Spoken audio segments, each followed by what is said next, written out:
Assalamualaikum warahmatullahi wabarakatuh.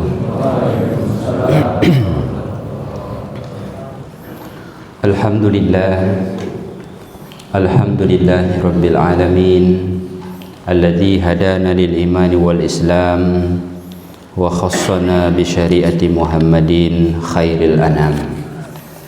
Asyhadu an la ilaha illallah wahdahu la syarikalah wa ashhadu anna Muhammadan abduhu wa rasuluh.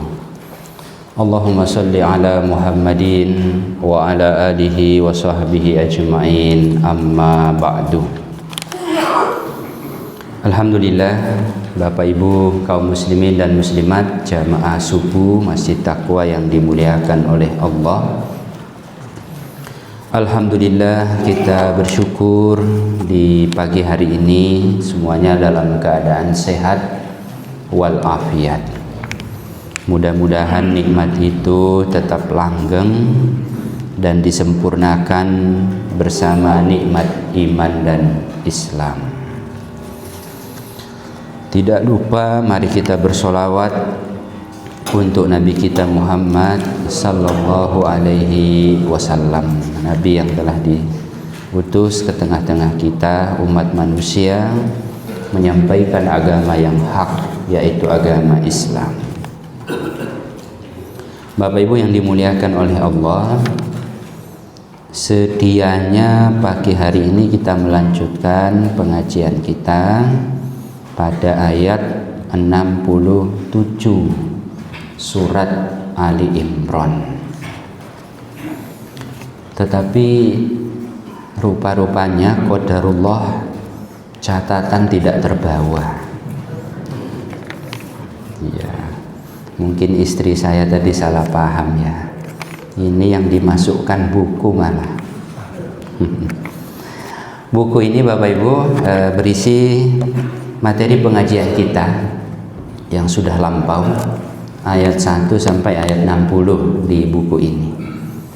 Bagi bapak-bapak, ibu-ibu nanti yang mungkin ingin memiliki, bisa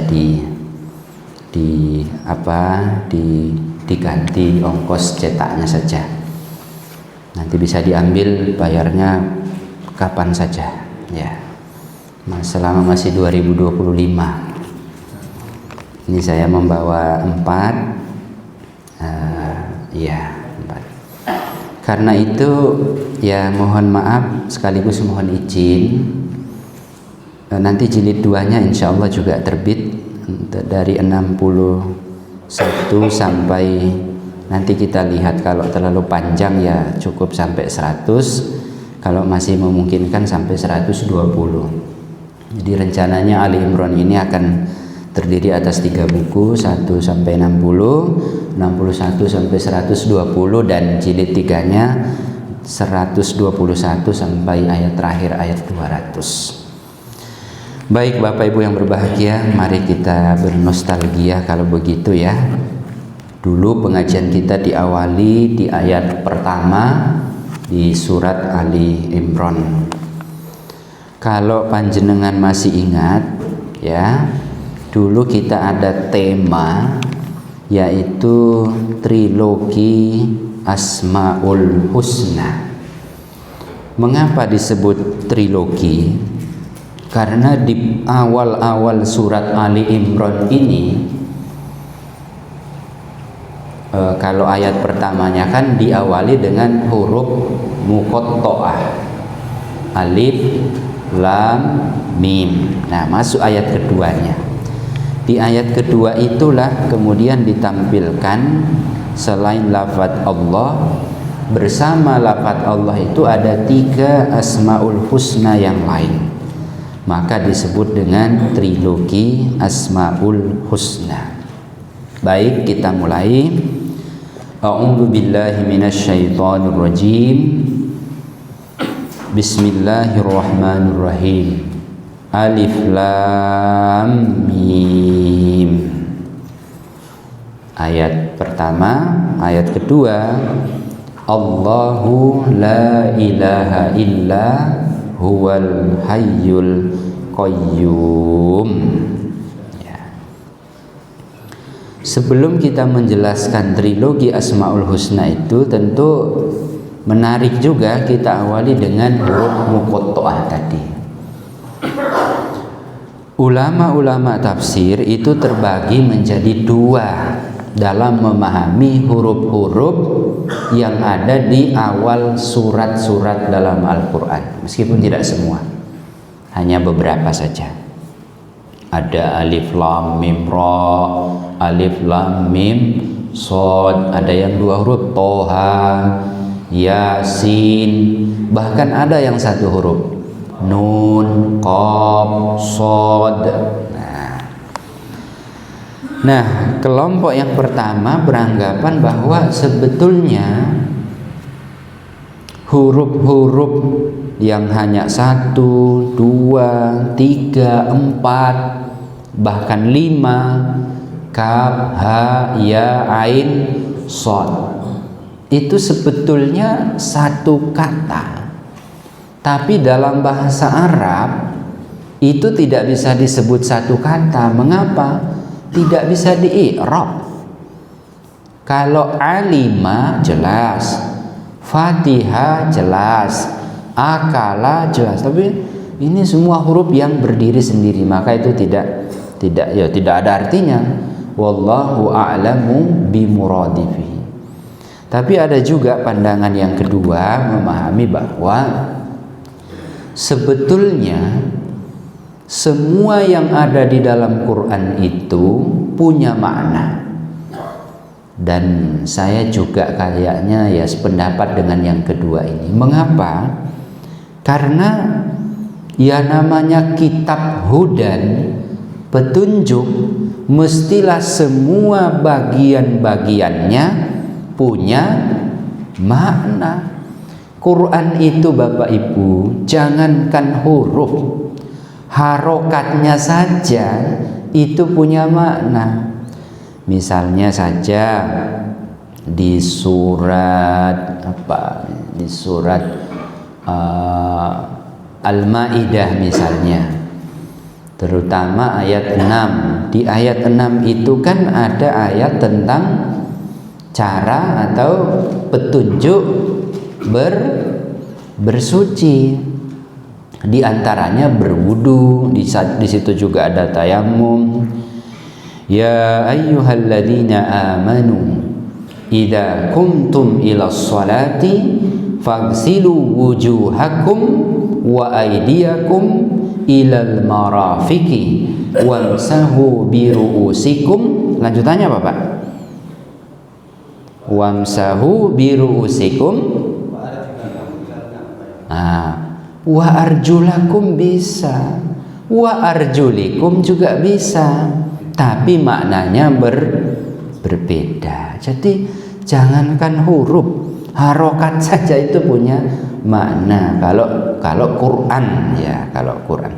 Apatah lagi berbentuk rangkaian huruf, walaupun misalnya huruf itu juga hanya satu. Nah, di antara ulama-ulama itu ada yang berpendapat bahwa huruf-huruf yang ada di depan surat itu satu, itu menunjukkan bahwa huruf itu banyak disebutkan di dalam surat tersebut. Misalnya surat Qaf, awalnya apa, Bu? Apa, Pak? Ya Qaf, Qaf, wal Qur'anil Majid, dan seterusnya. Nah, Qaf ini adalah huruf yang paling banyak digunakan di dalam surat Qaf itu sendiri. Yang kedua, bisa dilihat dari aspek maknanya, isinya. Qaf itu apa? Di antara huruf yang membentuk kata qasas, al-qissah. Dan rupanya di dalam surat Qaf itu memang banyak menceritakan kisah-kisah terdahulu, khususnya kisah-kisah para nabi. Di sana ada Nabi Adam, ada Musa dan lain-lain. Banyak kisah-kisah Nabi di surat Qaf itu. Cuman kalau teori itu diterapkan di Ali Imran, alif lam mim, terus apa? Apakah 3 huruf ini banyak digunakan di Ali Imran? Juga perlu diteliti kalau itu. Kalau dilihat dari sisi makna, terus apa kira-kira makna alif dan lam dan mim itu? Ya susah. Maka penafsiran yang lumayan tengah-tengah itu yang mengatakan, berpandangan bahwa ini sebetulnya seperti kalau di dalam public speaking ya. Itu kan di dalam public speaking itu kan teorinya begini, Pak. Kualitas bicara seseorang itu dilihat pada menit pertama. Menit pertama itulah yang menentukan. Kalau di menit pertama dia tampak berwibawa, maka ya berikutnya aman. Tapi kalau menit pertama saja sudah tidak berwibawa, maka berikutnya akan ya seperti itu. Sehingga alif lam mim ini seperti seruan untuk manusia, untuk orang-orang yang beriman agar memperhatikan betul kalimat-kalimat yang datang setelahnya. Apa Pak? Kalau dalam Ali Imran ini kalimat apa yang datang setelahnya? Kalimat itu mesti sesuatu yang sangat-sangat penting. Apa? Allahu la ilaha illa huwal hayyul qayyum. Nah, istimewanya di mana ayat kalimat itu? Bapak Ibu, kalau kita lihat ya, ini bisa kita tinjau dari 3 sudut pandang. Ya. Sudut pandang yang pertama, ayat ini sebetulnya, ini kan nama suratnya apa Pak? Ali Imran. Artinya apa? Keluarga Imran. Dari nama suratnya kita sudah bisa meraba-raba ya. Kira-kira apakah surat ini sekedar menceritakan satu tokoh di masa lampau namanya Imran, atau ada maksud lain? Ya, maksud lain diantaranya adalah untuk ketahanan keluarga. Zaman ini, dewasa ini, salah satu problem terbesar umat manusia selain urusan lingkungan itu adalah urusan keluarga. Keluarga hari ini rentan Bapak Ibu, sangat rentan. Ya, rentan retak, rentan pecah. Kalaupun tidak pecah, tidak retak, utuh, tapi tidak menjalankan visi misi keluarga yang semestinya.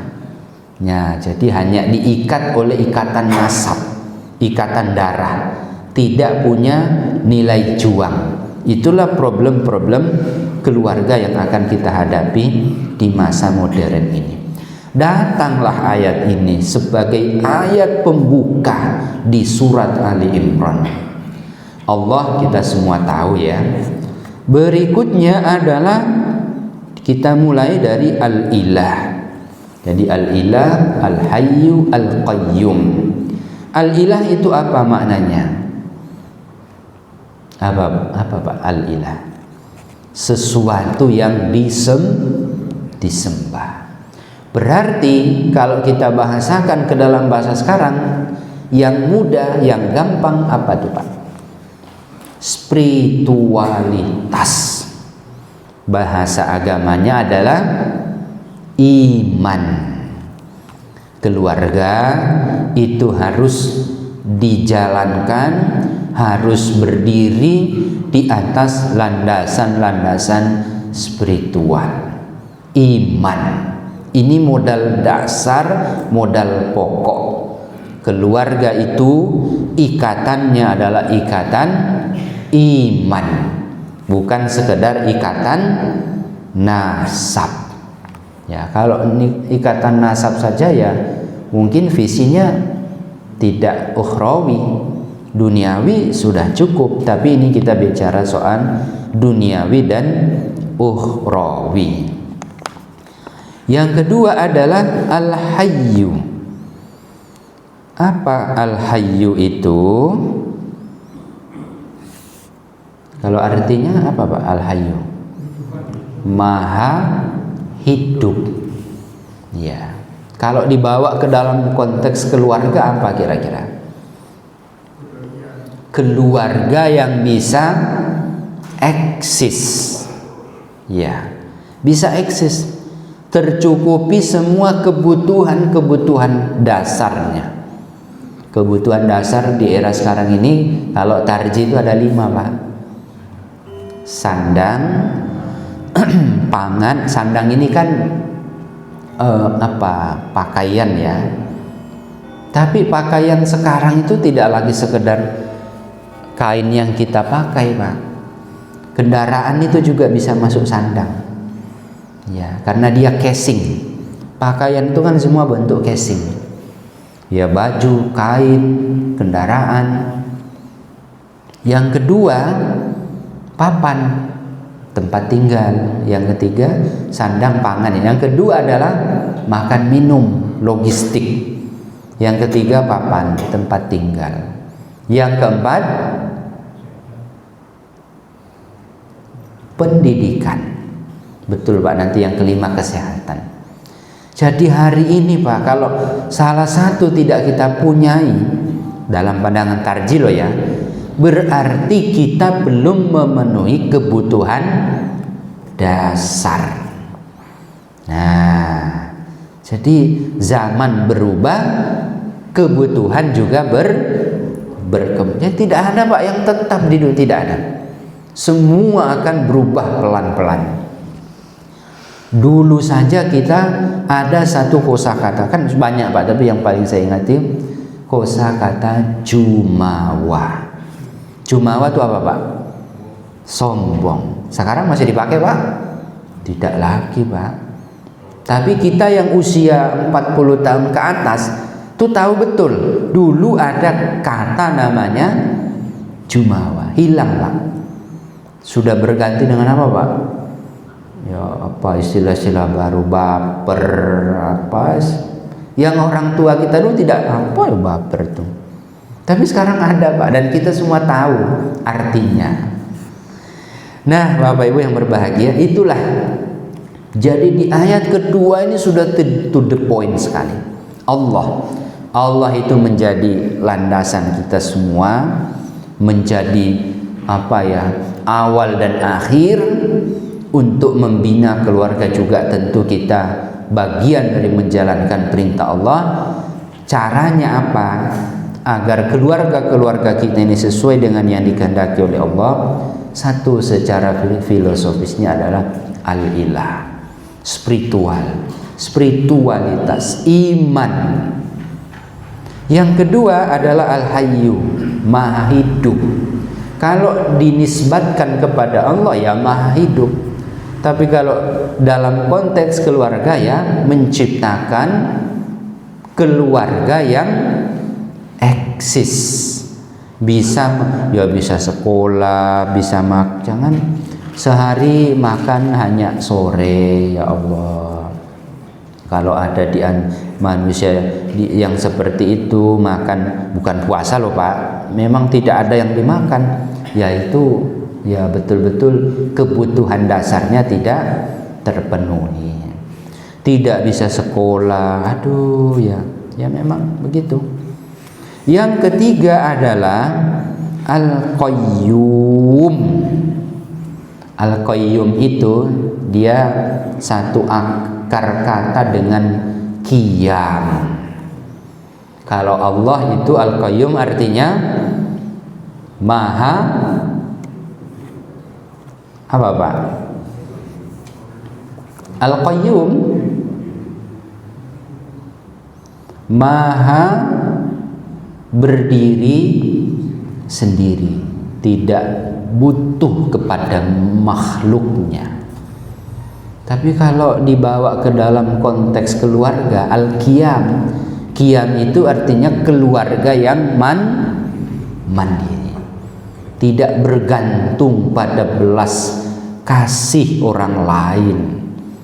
Kalau dalam perjalanan hidup kita ini kok ada yang berbuat baik kepada kita, itu sebuah anugerah, tapi tidak menggantungkan diri pada orang lain.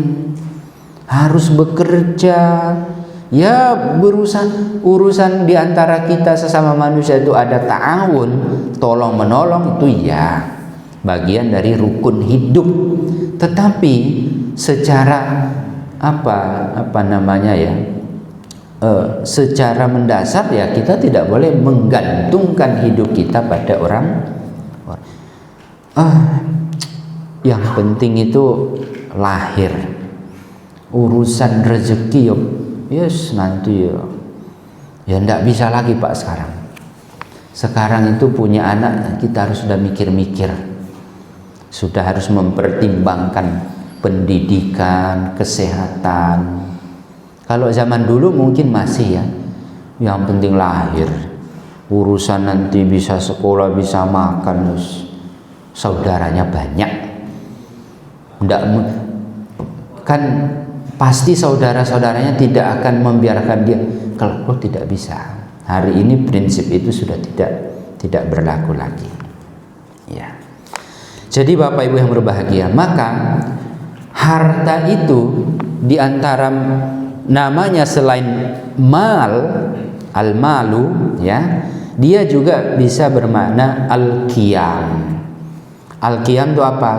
Sarana hidup yang membuat kita bisa berdiri tegak. Kita Pak kalau punya makan, dompet ada isinya, ATM juga bagi yang punya ATM ya isinya ada, berjalannya kita itu ya percaya diri toh Pak. Tapi kalau di rumah beras saja tidak ada, listrik udah bunyi-bunyi, gas juga habis, ATM tidak ada isinya, ada tapi tidak bisa diambil saking sedikitnya, dompet tinggal uang parkir, aduh, berjalannya kita juga. Maka secara simbolis sarana hidup itu disebut dengan al-qiyam, yang membuat kita itu tegak berdiri, itu namanya al-qiyam. Semua sarana hidup itu yang memudahkan kita dalam menjalani hidup itu namanya al-qiyam. Berarti Bapak Ibu sampai di sini tergambar kira-kira keluarga yang diinginkan oleh Quran melalui isyarat surat Ali Imran ini seperti apa? Oh, keluarga yang spiritualitasnya, imannya bagus, secara pemenuhan kebutuhan dasarnya terpenuhi, ya, finansialnya yang ketiga apa? Dia mandiri. Ya sudah. Itu dari satu perspektif. Yang kedua bisa juga dilihat dari kausalitas. Allah, siapa Allah itu? Allah ya pencipta, ya kan? Dia pencipta, dia pemelihara. Bukan cuma mencipta, memelihara, mencukupi. Maka berikutnya apa Pak? Al-ilah. Allahu la ilaha. Ilaha itu al-ilah. Al-ilah itu apa? Sembahan. Mengapa kok disembah? Ya karena dia Allah. Loh, kalau dia Allah memang kenapa? Nah, misalnya pertanyaannya begitu kan? Al-ilah, sembahan. Mengapa kok dia sembah? Ya karena dia Allah. Loh, kalau Allah memangnya kenapa? Oh, Allah itu Al-Hayyu. Apa al-hayyu?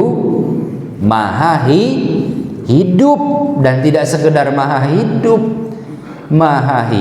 dan maha pemberi kehidupan.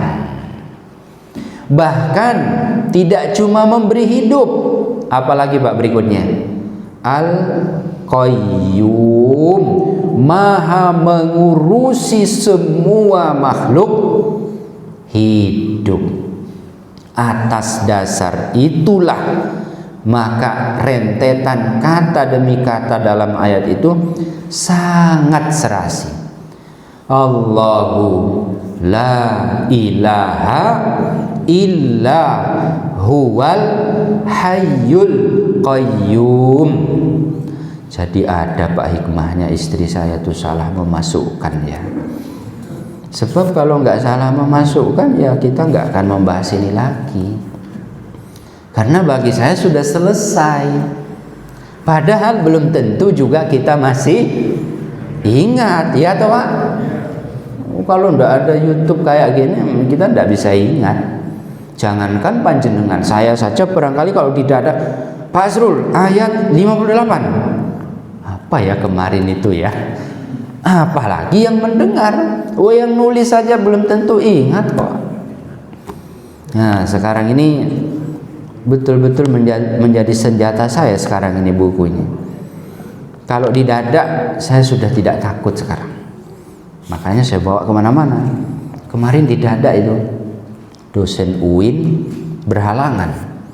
Waduh, kebetulan saya sudah 3 kali itu diminta ngisi. Belum pernah saya, karena saya tuh sudah mencukupkan pengajian Pak di Kampung Kauman dan di Suronatan. Saya tidak mau mengambil banyak-banyak biar berbagi dengan ustadz-ustadz yang lain.